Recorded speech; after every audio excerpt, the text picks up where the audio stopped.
The night was quiet, except for the sound of rain hitting the pavement outside Ethan's apartment. It was the kind of rain that made the whole world slow down, steady, soft, and endless.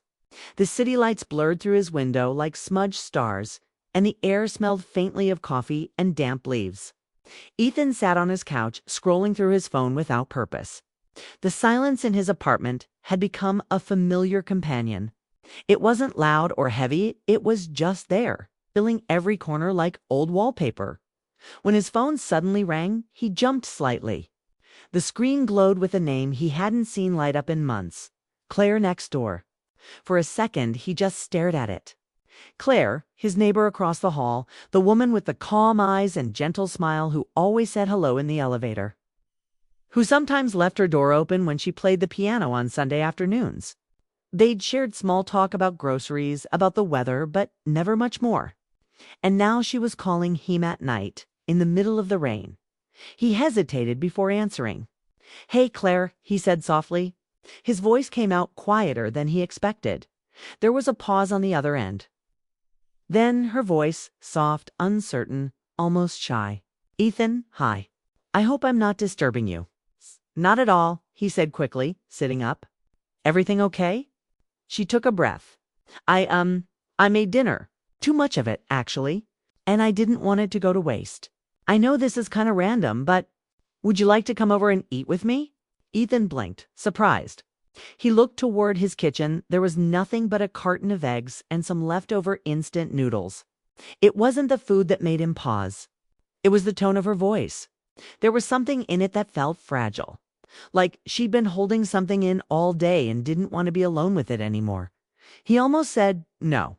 He didn't know why, maybe because it had been so long since someone had asked him to join them. Since someone had needed his presence for anything. But something in him shifted, like a small door opening in his chest. "Yeah," he said finally. "Sure, I'll be there in a few minutes." The sigh that came through the line wasn't relief exactly, it was softer, like warmth spreading through cold air. "Thank you," she said. "I'll unlock the door." Ethan hung up, feeling oddly nervous.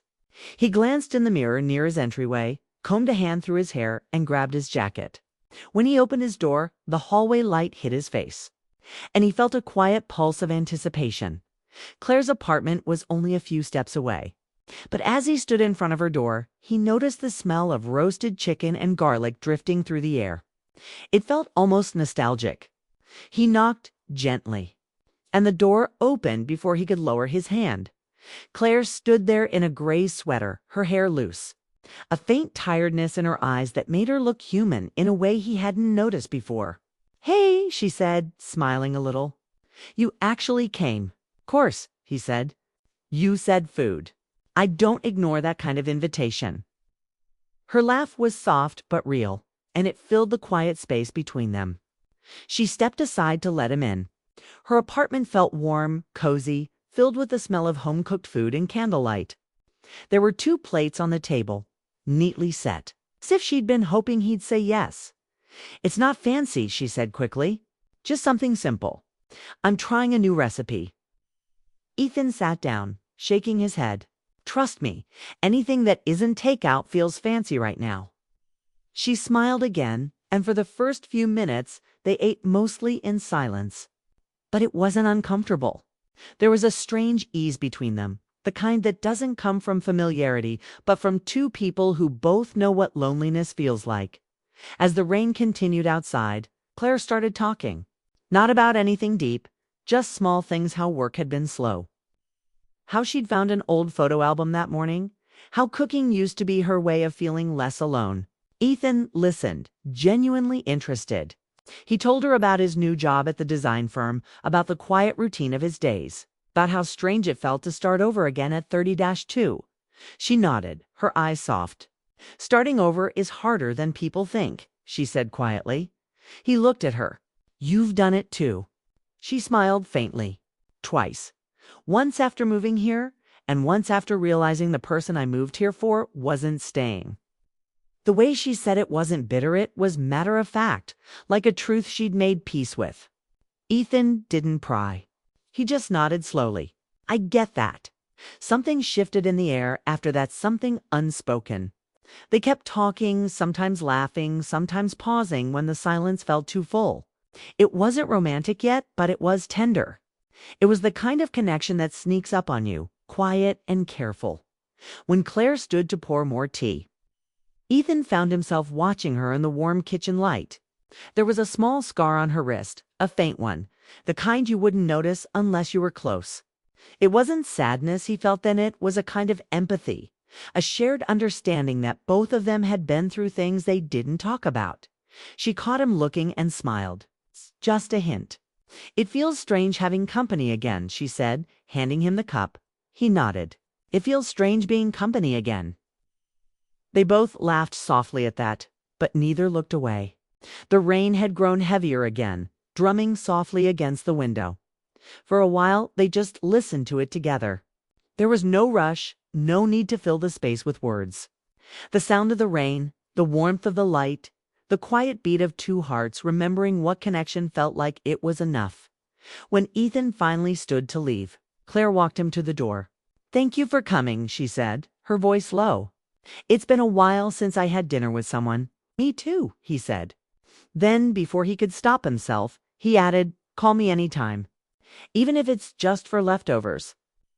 Her eyes softened. "I might take you up on that." He smiled, nodded, and stepped back into the hallway. The rain was still falling, and the city outside was quiet again. But something inside him had changed. It wasn't just about the food or the company, it was about being seen, being let in after so long. As he closed his own door behind him, Ethan leaned against it for a moment, the faint smell of roasted chicken still clinging to his jacket. For the first time in months, the silence in his apartment didn't feel so empty. It felt alive. And though he didn't know it yet, that one call on a rainy night had started something neither of them had expected, something that would gently, quietly change everything. The smell of roasted herbs and baked bread filled Claire's small apartment as Ethan stepped inside, shaking a few raindrops from his jacket. The warm light from the kitchen softened everything, the shadows, the corners, even the tired look in Claire's eyes. She closed the door behind him and gave a quick, nervous smile. "It's not much," she said. "Just dinner." Ethan smiled back, trying to make her feel at ease. "Dinner sounds perfect. Better than the cold cereal I was planning." That made her laugh. A light, genuine sound that broke the awkward air between them. She led him toward the table where two plates sat side by side, simple but carefully set. It was clear she had taken her time preparing this meal. They sat across from each other, unsure what to say at first. The rain outside became a steady hum, a soft soundtrack to their quiet dinner. Claire picked up her fork, her hand trembling slightly. "I used to cook a lot," she said. "Then life got busy, and it didn't feel worth the effort anymore." Ethan nodded. "I get that. I used to love cooking too. But when it's just you, it doesn't taste the same." She looked up at him, and for a moment, their eyes met. There was something shared in that look. Not pity, but understanding. To people who had gotten used to silence. To dinners eaten with only the sound of their own thoughts. The food was good, really good. The kind of meal that carried comfort. Roasted chicken, mashed potatoes, a small salad. It wasn't fancy, but it felt like something from home. Claire relaxed as they ate, the tension in her shoulders slowly melting. She asked him about his work, his hobbies, his family. Ethan told her about his job at the design firm, how it was steady but lonely. How he sometimes stayed late just to avoid the quiet of his apartment. He mentioned that his parents lived in another state and that he hadn't visited in over a year. Claire listened carefully, her expression soft but attentive. When it was her turn, she told him she worked as a freelance editor. She used to work in publishing, but when her marriage ended, she'd moved to this smaller apartment, started over, and built a quiet life for herself. "Sometimes I think I got too comfortable being alone," she said, smiling faintly.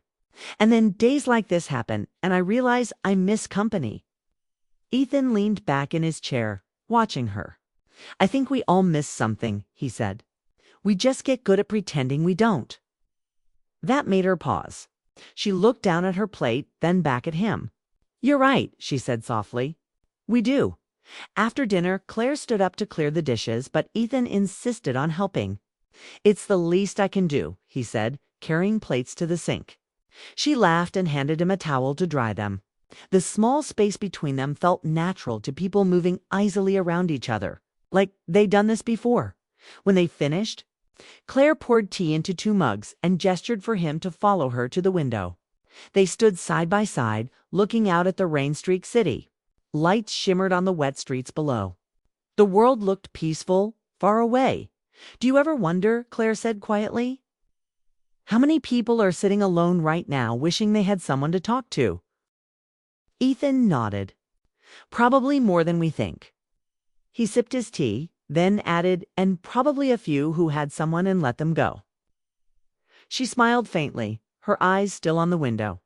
"You sound like you've been there." "I have," he said simply, "but I'm trying not to live there anymore." They stood in silence for a while.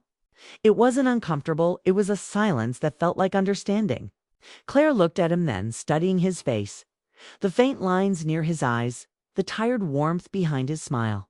"You seem kind," she said suddenly. "Quiet, but kind." Ethan chuckled softly. "I'll take that as a compliment." "It is," she said, still looking at him. "People don't notice quiet kindness anymore. Everyone's too busy trying to be loud." Her words lingered. Ethan didn't reply.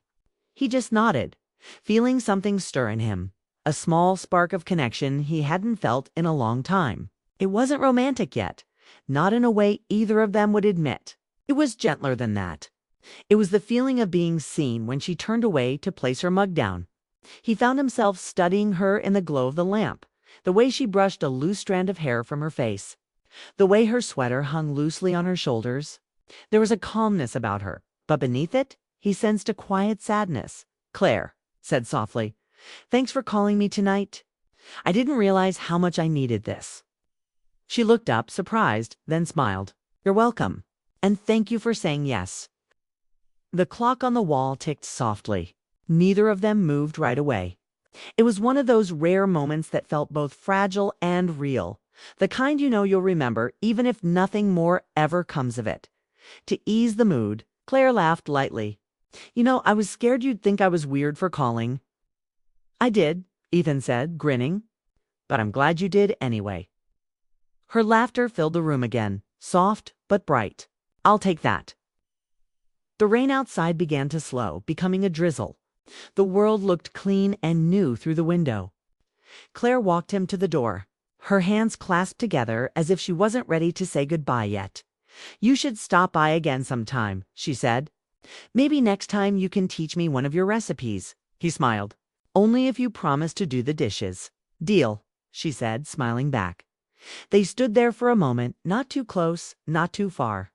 The kind of pause that carries meaning you can't quite name. Then Ethan nodded and stepped into the hallway.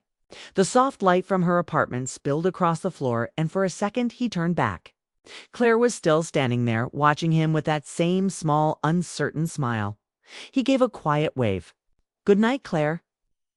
"Good night, Ethan," she said, her voice warm, when he returned to his apartment. He leaned against the closed door, letting out a slow breath.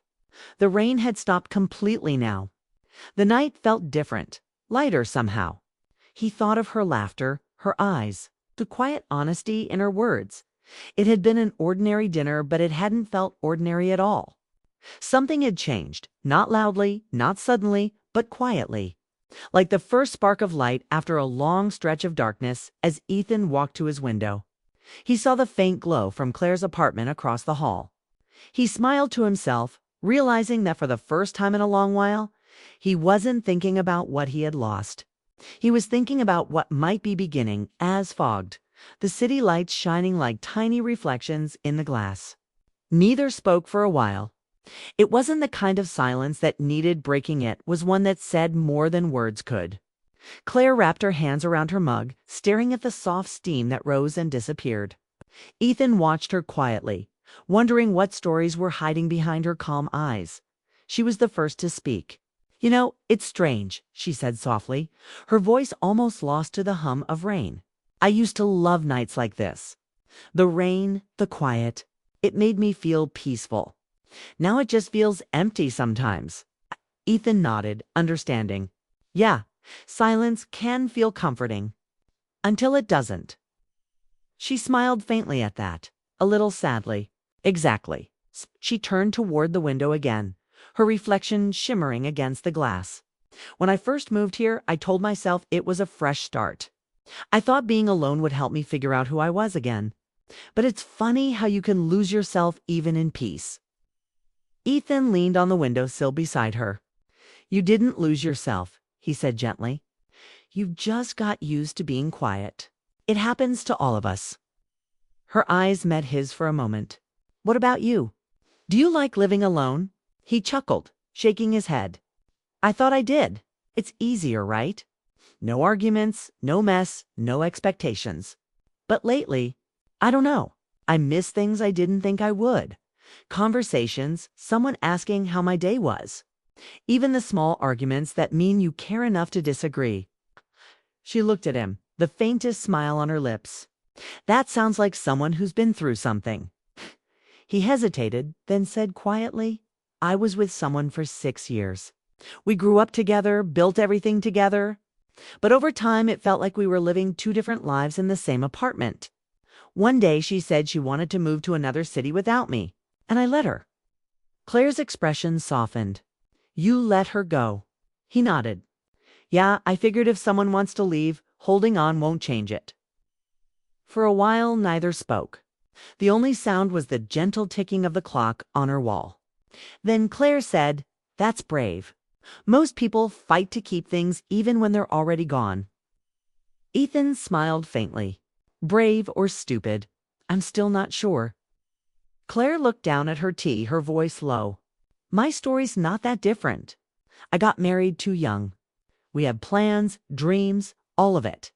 But he was the kind of person who always wanted something new. New job, new city, new people. And one day I realized I wasn't part of his plans anymore. Ethan glanced at her, noticing the steady way she said, It not bitter, just tired. I'm sorry. She shook her head lightly. Don't be. It's been years. I made peace with it. But sometimes when the rain hits the window like this, I remember the noise of the life I used to have, the conversations, the laughter, even the arguments.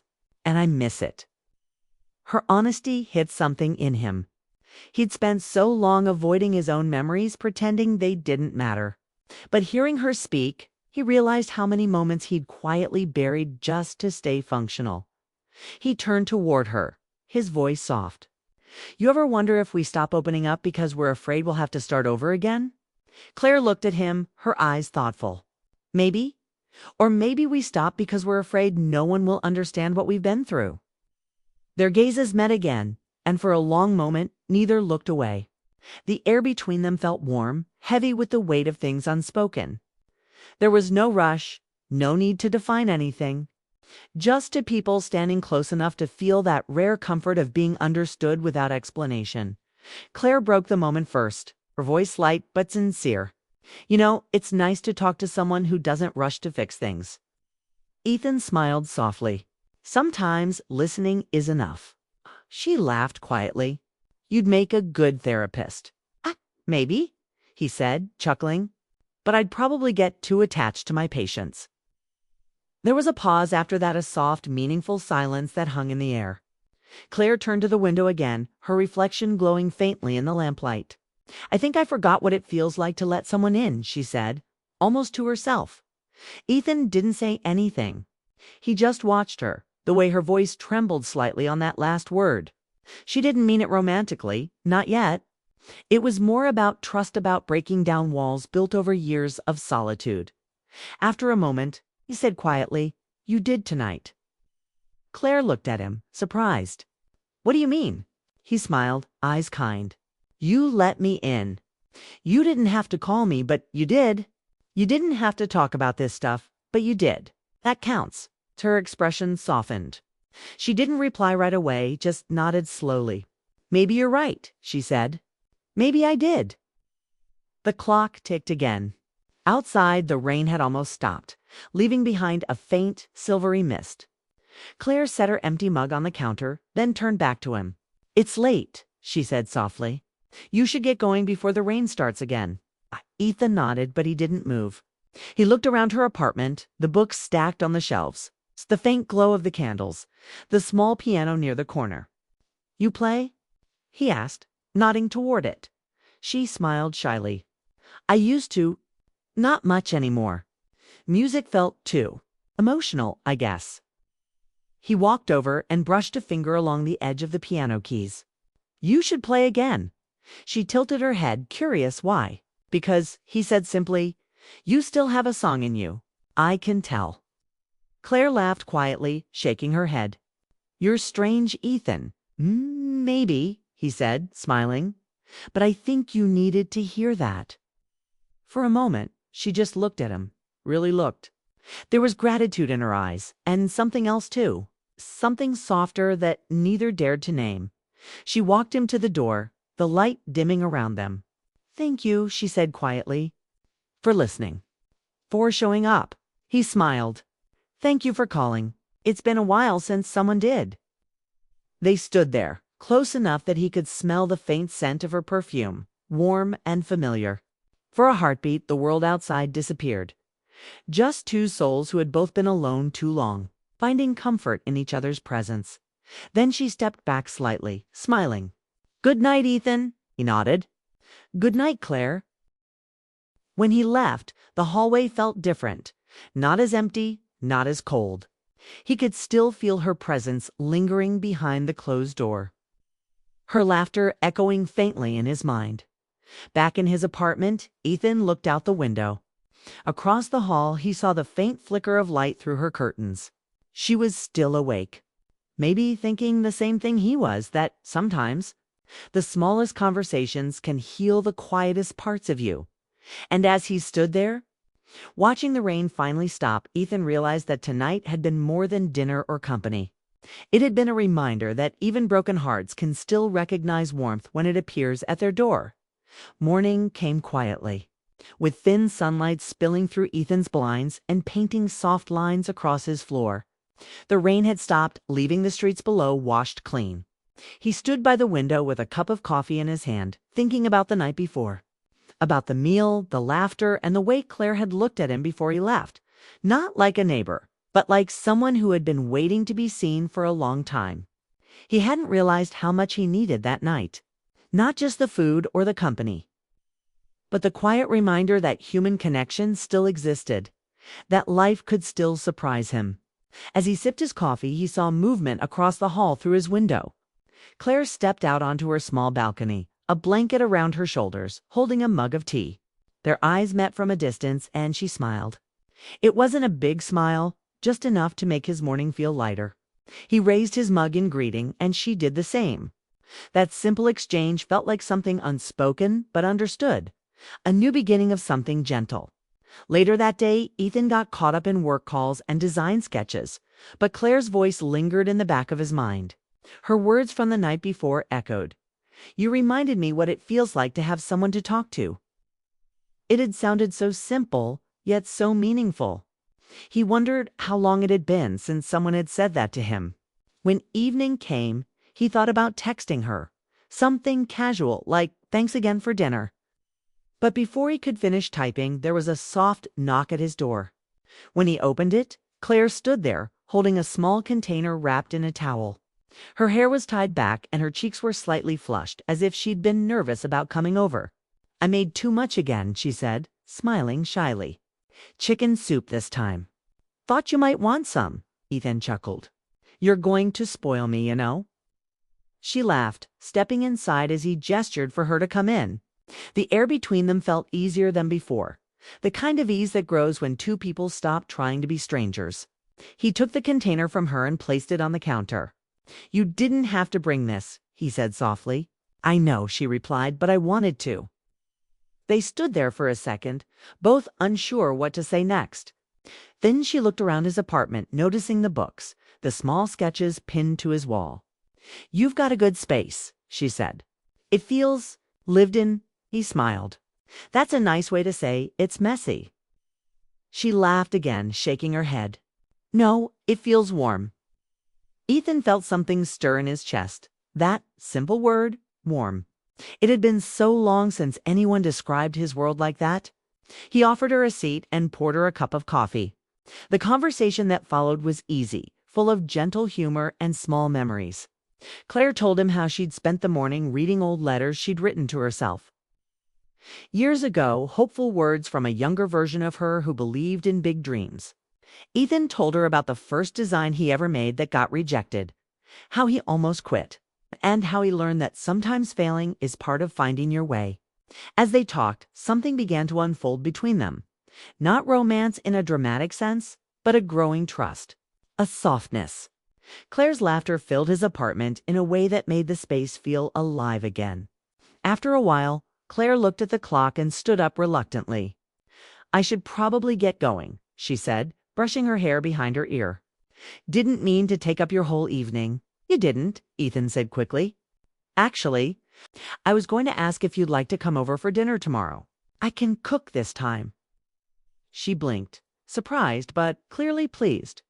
You cook? He laughed. Believe it or not, I'm not terrible. Well, she said, pretending to think, I'd hate to see you prove it wrong. So, yes, I'd like that. Their eyes met again, and for a moment, the world outside seemed to fade. The light between them wasn't dramatic, but steady, the kind that quietly warms rather than burns. When she turned to leave, he walked her to the door. Before she stepped out, she looked up at him and said softly, I'm glad you answered last night. I almost hung up. I'm glad you didn't, he said. Her smile lingered for a moment before she turned and walked back to her apartment. Ethan stood there for a few seconds, watching her door close, feeling something gentle take root in his heart. It wasn't love yet, but it was the kind of calm, quiet connection that could become something real if given time. The next evening, Ethan cooked. Nothing fancy, just pasta with fresh herbs and garlic bread. When Claire arrived, she brought a small dessert, laughing as she held up the box. Just in case your cooking doesn't go as planned, she teased.